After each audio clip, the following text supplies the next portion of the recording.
Welcome or welcome back to Gaming for some more on Icarus and the week 137 update. Now I do apologise for missing the last two updates. There was some pretty cool stuff in there, mostly fixes and a decent amount of stuff that goes around farming. Now what they've done with this update is added new farming items and some satchel slots, so you'll be able to add more storage to your farming essentials. As well as that, we get a little bit of a sneak peek into Prometheus Part 2 and a new world boss that will be coming alongside that update, which will be dropping soon. And they'll also be adding a new pistol next week. So some pretty good stuff in this update. Now, if you are a fan of Icarus, subscribe to the channel, drop a like on the video, and stick around for much more Icarus-related content. Now, the background footage is stuff I've used before. I do apologise for that. For some reason, my internet is not working, so I'm not getting updates. It's taking hours and hours. I don't know if that has anything to do with the issues this morning, but pretty much no internet in my house is working very well. So this may not be uploaded for... well, it might not be uploaded for a couple of days. We'll have to wait and see how it goes. Now, the week 137 update. This one is more focused around farming, and as mentioned, the last updates were focused quite a lot around farming too.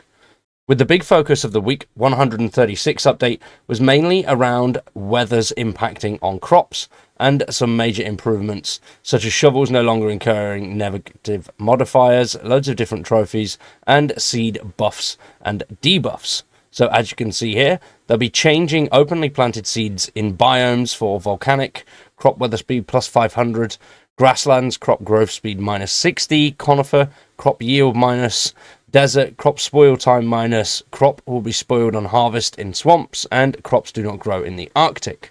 So to make things a little bit tougher and more realistic, you are going to have to find that sweet spot to do crop farming.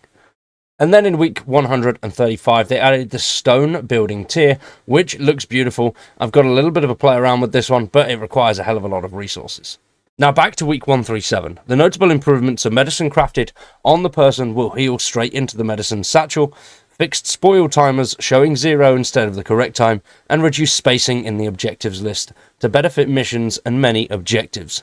Now the big thing they're adding is the farmer's satchel. So the new item is the farmer's satchel, which can be placed in your inventory and used for extra seed storage. So it takes away the need for seed storage in your actual inventory, and now it has 16 slots, so that's better than the tier 1 seed pouch, and this can be crafted at a tier 2 and is viewed as a direct upgrade to the seed pouch. But this one will also hold fertilizer, making it more useful for farming compared to the seed pouch, which is mainly for foraging alone. As well as that, they're talking about the Prometheus expansion, which will be coming soon and free to all. So they're entering the closed testing phase of the map expansion, whilst they're eyeing out bugs and making sure that things are working very well on release. That's one of the beautiful things about this team. They do make sure things are relatively good on release with no issues. And I do like how they check everything out and fine-tune a lot of the bugs. This is one of the early access games that have never really suffered many bugs with at all, which is good. But they have said this will take a couple of weeks depending on the results, and they may enter a wider testing range amongst the community in later time. We'll have to wait and see about that one. But this map expansion will come with 5 new missions that have you venture across the wasteland, and the entire area is known as the Null Sector, and a complete dark zone that requires a new map item to map out. And it won't naturally become visible on your minimap as other explored areas of the maps would. So quite excited to see how that goes, and we'll find out a little bit more about how that works next week. Alongside that, we'll also find out a little bit more about the Prometheus world bosses. So as you can see here, this is one of the world bosses in a smaller form.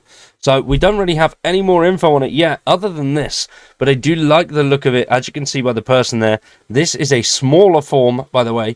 So whether this is a baby and we're going to be going up against mommy or daddy, I really don't know. But this thing is much bigger than you. It's probably 3 times the size of you.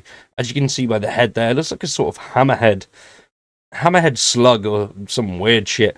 But as you can see on the bottom there, he's got the volcanic sort of ash marks. So this thing could be able to go in the lava and pop up from it. We'll have to wait and see. Maybe the big thing is something that we can't reach and it's in the lava and we have to fight it from a little sort of staging area like here, and then shoot down arrows, and we'll have to wait and see. But they are adding a lot more firearms. So as next week's update, it will be coming with a pistol and balances. So next week is more firepower with a new tier 3 pistol, which can be loaded with 6 rounds, and the track pistol will be adjusted to take into account the new pistol's ammo capacity. The old one-shot pistol is being moved to tier 2, along with the addition of new crude ammo that can be crafted in tier 2 also, which is something I desperately need to get my hands on. Don't really have any firearms as of yet. We are just in open world, so I'm just slowly going through some of the quests in there and progressing and starting to build out a base for myself. So hopefully firearms is something we can come across in the next couple of weeks. I'm only jumping on slowly and doing little bits. I'm very busy at the moment with real world stuff, so I've not really had much time to get it stuck in and get some of these new things unlocked, which is a little bit sad. But hopefully I will be able to get some sweet time in over the weekend. Anything you want to see, anything you want me to check out, let me know in the comments down below. For now though, we are going to wrap that one up there. I have been Wired, you've been awesome, thanks for watching, and we'll see you very soon with some more Icarus.